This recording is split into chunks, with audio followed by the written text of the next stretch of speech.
কাজী আজহার college Fakirhat কর্তৃক আয়োজিত নিয়মিত অনলাইন ক্লাসে সকলকে স্বাগতম। আম, আজ আমি আমি প্রসেনজিৎ তালুকদার, প্রভাষক, ফিনান্স, ব্যাংকিং অ্যান্ড বিমা।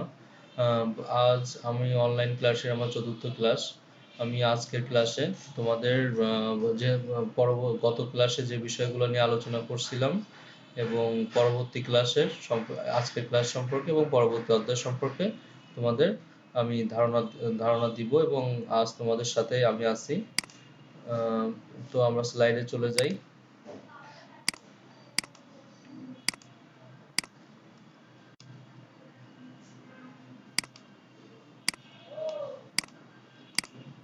উপস্থাপনায় আমি প্রসেনজিৎ তালুকদার, ফিনান্স, ব্যাংকিং, বিমা।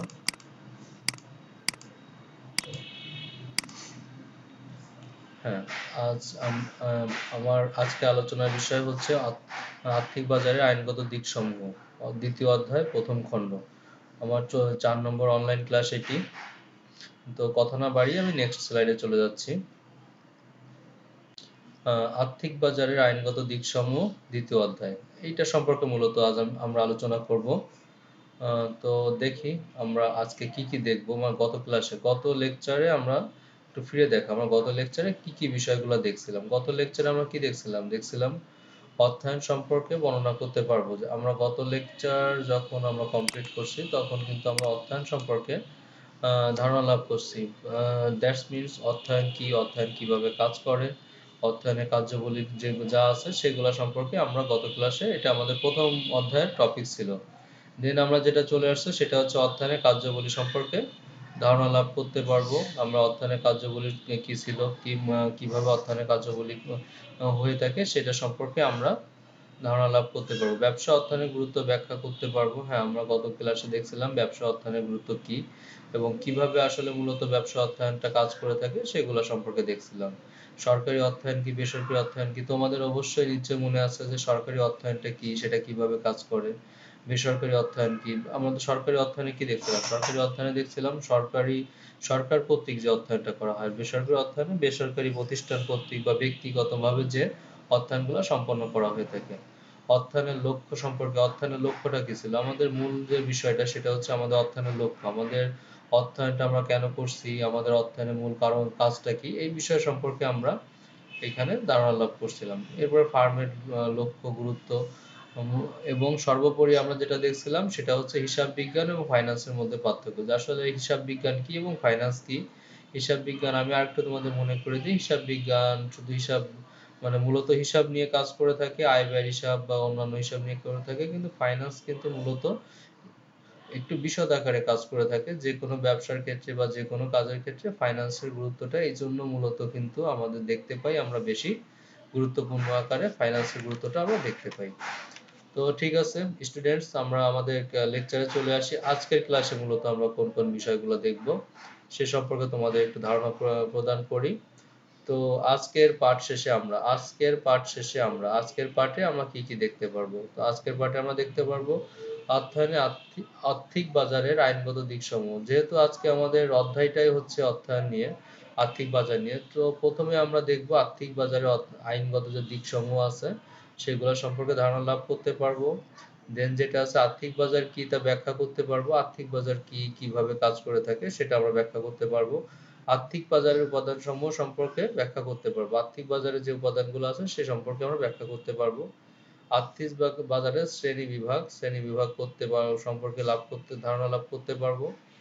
মুদ্রা বাজার কি, সেটা কিভাবে কাজ করে থাকে সেটা আমরা বর্ণনা করতে পারবো। মূলধন বাজার সম্পর্কে ধারণা লাভ করতে পারবো। মুদ্রা বাজার ও মূলধন বাজারের মধ্যে পার্থক্য ব্যাখ্যা করতে পারবো।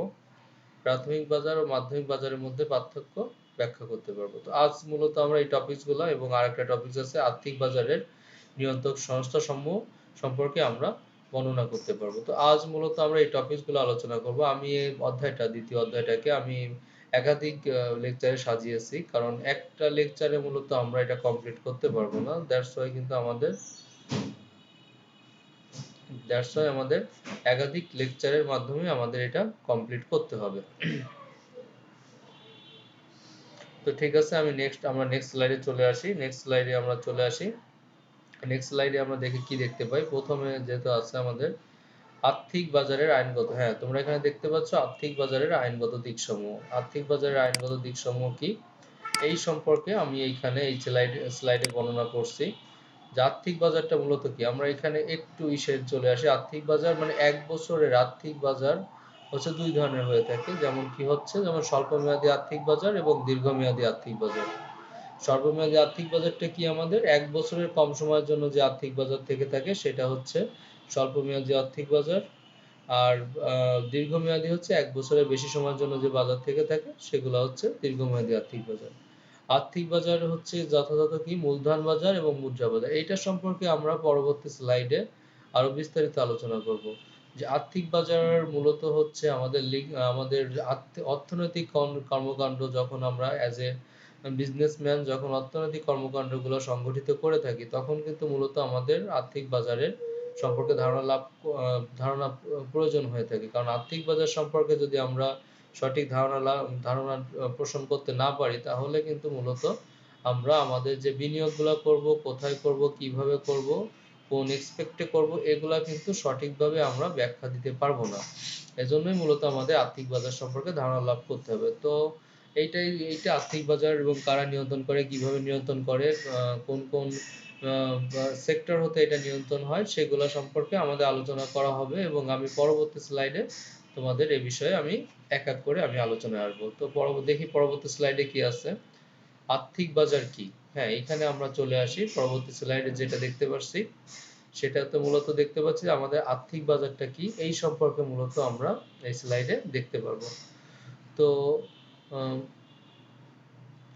সাধারণ অর্থে হচ্ছে আর্থিক বাজার যেটা হচ্ছে যে বাজারের স্বল্প এবং দীর্ঘমেয়াদী আর্থিক সম্পদ ক্রয় বিক্রয় করা হয় তাকে আর্থিক বাজার। স্বল্প মেয়াদী এবং দীর্ঘমেয়াদী, আমরা কিছুক্ষণ আগেই দেখতে পারলাম যে স্বল্প মেয়াদী আর্থিক বাজারটা কি এবং দীর্ঘমেয়াদী আর্থিক বাজারটা কি। স্বল্প মেয়াদী আর্থিক বাজার হলো এক বছরের কম সময়ের জন্য যে আর্থিক বাজার অর্থনৈতিক লেনদেনটা করা হয়ে থাকে, এবং দীর্ঘমেয়াদী আর্থিক বাজার হলো এক বছরের বেশি সময়ের জন্য যে আর্থিক লেনদেন করা হয়ে থাকে। তো এইটাই হচ্ছে মূলত এইখানে ক্রয় বিক্রয়, সম্পদ ক্রয় বিক্রয় করা হয়, সেটাই মূলত আর্থিক বাজার। তো এখানে আমাদের কিছু আমরা এল জে জেটম্যানের আমরা এখানে দেখতে পাচ্ছি। The financial market are the forms in which supplier of fund and demand of fund can be transact business directly. আর্থিক বাজার হলো এমন একটি বাজার যেখানে তহবিল যোগান এবং সরবরাহকারী সরাসরি লেনদেন করতে পারেন। ঠিক আছে। তো আর্থিক বাজারের নিম্নোক্ত বৈশিষ্ট্য সমূহ। আর্থিক বাজারে কিন্তু বেশ কিছু বৈশিষ্ট্য থাকবে। সেই বৈশিষ্ট্যগুলো কি, আর্থিক বাজারে অর্থ এবং আর্থিক সম্পদের মধ্যে লেনদেন হবে। অর্থ এবং আর্থিক সম্পদ, এটা খুব গুরুত্বপূর্ণ একটা বিষয়, টপিক। যে অর্থ এবং আর্থিক বাজারটা কি, অর্থ হলো এখানে আমি যখন কোনো প্রোডাক্ট কিনবো তখন অবশ্যই প্রোডাক্টের আমরা পেমেন্ট করে থাকবো। এটাই মূলত হচ্ছে অর্থ এবং আর্থিক বাজারের প্রোডাক্টের ভিতরে। স্বল্পমেয়াদী এবং দীর্ঘমেয়াদী তহবিলের সংস্থান করা হয়। এখানে স্বল্পমেয়াদী আর্থিক বাজারে কি হবে, আমাদের স্বল্পমেয়াদী এবং দীর্ঘমেয়াদী যে তহবিলগুলো আছে সেগুলো মূলত আমরা এখান থেকে সংস্থান করে থাকবো। স্বল্পমেয়াদী সিকিউরিটি ক্রয় বিক্রয়, স্বল্পমেয়াদী এবং দীর্ঘমেয়াদী সিকিউরিটি ক্রয় বিক্রয়। সিকিউরিটি কোনগুলো, যে কোম্পানি তাদের শেয়ার যেগুলো সেল করে থাকে সেগুলোকে আমরা সিকিউরিটি বলে থাকি। এগুলো আমরা ক্রয় বিক্রয়ের মাধ্যমে করে থাকবো। এরপর ঝুঁকি মুক্ত এবং ঝুঁকিবহুল উভয় ধরনের সিকিউরিটি থাকবে। এখন কিছু তোমার প্রাইমারি মার্কেট থাকবে, কিছু সেকেন্ডারি মার্কেট থাকবে। এখানে কিছু ক্ষেত্রে ঝুঁকি বেশি থাকবে, কিছু ক্ষেত্রে ঝুঁকি কম থাকবে। এগুলো আমাদের এখান থেকে আমরা দেখতে পারবো। মুদ্রা বাজার এবং মূলধন বাজারের সমন্বয়ে আর্থিক বাজারের গঠিত হয়, এবং এইগুলো সম্পর্কে আলোচনা করব। আর্থিক বাজার সম্পর্কে মূলত আমরা কি দেখতে পাচ্ছি, একটু বিস্তারিতভাবে চলে আসি। আর্থিক বাজার সম্পর্কে আমরা মূলত দেখতে এটাই পাচ্ছি যে বাজারে হচ্ছে দীর্ঘমেয়াদী এবং স্বল্পমেয়াদী আর্থিক লেনদেন হয়ে থাকে তাকে আমরা আর্থিক বাজার বলতে পারি। এটার মধ্যে কি হতে পারে, এর মধ্যে এটা হতে পারে, এটা রিস্ক কম থাকতে পারে, রিস্ক বেশি থাকতে পারে, সিকিউরিটি এক্সচেঞ্জ থাকতে পারে। এই সকল বিষয়গুলোই মূলত আমার আর্থিক বাজারের সাথে যুক্ত হবে। তো কারো কোনো প্রশ্ন থেকে থাকলে আমাকে রিপ্লাই করতে পারো কমেন্ট সেকশনে কমেন্ট করতে পারো। আমি তোমাদের যথাযথ উত্তর দেওয়ার চেষ্টা করব। এবং কারো যদি আরো কিছু ইনফরমেশনের প্রয়োজন হয় তো কাইন্ডলি আমাকে নক করো। তো আমি পরবর্তী স্লাইডে চলে যাচ্ছি। পরবর্তী স্লাইডে কি আছে? হ্যাঁ, আমরা এখানে দেখতে পাচ্ছি কিছু আর্থিক বাজার কি, এখানে কিছু আর্থিক বাজারের চিত্র দেখতে পাচ্ছি আমরা মূলত। যেমন Dhaka stock exchange, Chittagong stock exchange, তারপরে আমাদের এখানে কিছু চিত্র দেওয়া আছে, জাস্ট তোমাদের কিছু ধারণা লাভ করার জন্য এই চিত্রগুলো দেওয়া হয়েছে। তো আমি নেক্সট স্লাইডে চলে আসি। আর্থিক বাজারের উপাদান সমূহ। এখানে আমার আমি কিছুক্ষণ আগে বলছিলাম যে আমরা যেহেতু এখানে আর্থিক বাজারের উপাদান সমূহ সম্পর্কে আমরা এখানে দেখব। আর্থিক বাজারের মূলত বেশ কিছু উপাদান আছে। আর্থিক বাজারে স্বল্পমেয়াদী, দীর্ঘমেয়াদী অর্থের লেনদেন হয়ে থাকে। এটা এ বিষয়ে আর কারো মনে হয় কোনো ধরনের মতবিরোধ নাই। আমরা এখানে সহজে সিম্পলি বলতে পারছি দীর্ঘমেয়াদী এবং স্বল্পমেয়াদী এখানে অর্থের লেনদেন হয়। এটাই মূলত আর্থিক বাজার। তো আর্থিক বাজারের মধ্যে আমাদের বিশেষ কিছু উপাদান আমাদের প্রয়োজন। সে উপাদানগুলোর মধ্যে যেমন আছে সিকিউরিটিজ, তারপর সিকিউরিটি ইস্যুয়ার, মার্চেন্ট ব্যাংক, বিনিয়োগকারী। এই স্লাইডে 4টা আছে। পরবর্তী স্লাইডে আরো বেশ কিছু উপাদান সম্পর্কে দেখি। তো এই স্লাইডের এই 4টা উপাদান সম্পর্কে আমি একটু বলি। এবং প্রথমে আছে সিকিউরিটিজ। সিকিউরিটিজ কি? আর্থিক বাজারে স্বল্পমেয়াদী, দীর্ঘমেয়াদী সিকিউরিটিজ লেনদেন হয়ে থাকে। আর্থিক বাজারে আমার কি হচ্ছে, আমার স্বল্পমেয়াদী যে সিকিউরিটিজ গুলো এবং দীর্ঘমেয়াদী যে সিকিউরিটিজ গুলো, এইগুলা মূলত আমরা কি করি, আমরা আর্থিক বাজারে লেনদেন করে থাকি। রাইট। তো এইখানে কি হচ্ছে, এখানে ট্রেজারি বিল, বাণিজ্যিক পত্র, ব্যাংকের স্বীকৃতিপত্র, হস্তান্তরযোগ্য আমানত, সার্টিফিকেট ইত্যাদি সবকিছুই কিন্তু মূলত আমাদের সিকিউরিটিজ এর অংশ বিশেষ। এবার সিকিউরিটিজ ইস্যুয়ার কোম্পানি কারা? যারা যে সকল প্রতিষ্ঠান সিকিউরিটিকে ইস্যু করে থাকে, মানে এই ধরনের, যেমন উদাহরণস্বরূপ কোহিনূর কেমিক্যাল, স্কার ফার্মাসিউটিক্যাল কোম্পানি শেয়ার ইস্যুর মাধ্যমে তাদের মূলধনের একটি বড় অংশ সংগ্রহ করেছে। এই দেখো, আমি একটা বিষয় একটু বলছিলাম, এটা সিকিউরিটি ইস্যুয়ার কারা? যারা মূলত প্রতিষ্ঠানের জন্য, তাদের নিজস্ব প্রতিষ্ঠানের জন্য এই সিকিউরিটিগুলো ইস্যু করে থাকে। তারা তাদের নিজস্ব কার্যাবলী সম্পন্ন করার জন্য এই সিকিউরিটিগুলো ইস্যু করে থাকে। যে কোনো প্রতিষ্ঠানই হতে পারে, তারা সিকিউরিটি ইস্যুয়ার হিসাবে এখানে কাজ করতে পারে। তো এরপরে যেটা চলে আসছে সেটা হচ্ছে মার্চেন্ট ব্যাংকার কারা? যে সকল প্রতিষ্ঠান, কোনো কোম্পানি শেয়ার ইস্যু, বিক্রয় এবং ইস্যুয়ার হয়ে থাকে, তাদেরকে মূলত মার্চেন্ট ব্যাংক বলে থাকি। প্রতিষ্ঠান, কোম্পানি ইস্যু, এবং প্রতিষ্ঠান নিজে ডিরেক্টলি শেয়ার ইস্যু না করে তাদের মাধ্যমে বিভিন্ন ইস্যুয়ার কোম্পানির মাধ্যমে ইস্যুয়ার করতে পারে। যেমন ইস্যুয়ার কোম্পানি প্রতিষ্ঠানের দায়িত্ব গ্রহণ করে, অবলোকন করে, যেমন আমাদের দেশ মার্চেন্ট ব্যাংক হিসাবে কাজ করে। বিনিয়োগকারী প্রতিষ্ঠান কোনগুলো হতে পারে? আর্থিক বাজারে ব্যক্তি এবং প্রাতিষ্ঠানিক বিনিয়োগকারী রয়েছে। যে ব্যক্তি বা প্রতিষ্ঠান অন্য কোনো কোম্পানির সিকিউরিটি ক্রয় করে তাদেরকে বিনিয়োগকারী বলা হয়। এরা হলো আর্থিক তহবিল দাতা।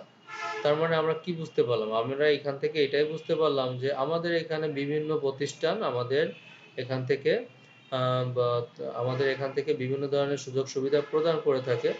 এই সুযোগ সুবিধার মধ্যে থেকে আমাদের দেখতে হবে যে মূলত আমরা কোন কোন প্রতিষ্ঠান আমাদের কি কি ধরনের সুযোগ সুবিধাগুলো দিয়ে থাকছে, এবং অনেক প্রতিষ্ঠান আমাদের এখান থেকে অর্থ শেয়ারগুলো কিনে নেয় এবং শেয়ারগুলো পরবর্তীতে আবার বিভিন্ন মার্কেটে সেল করে।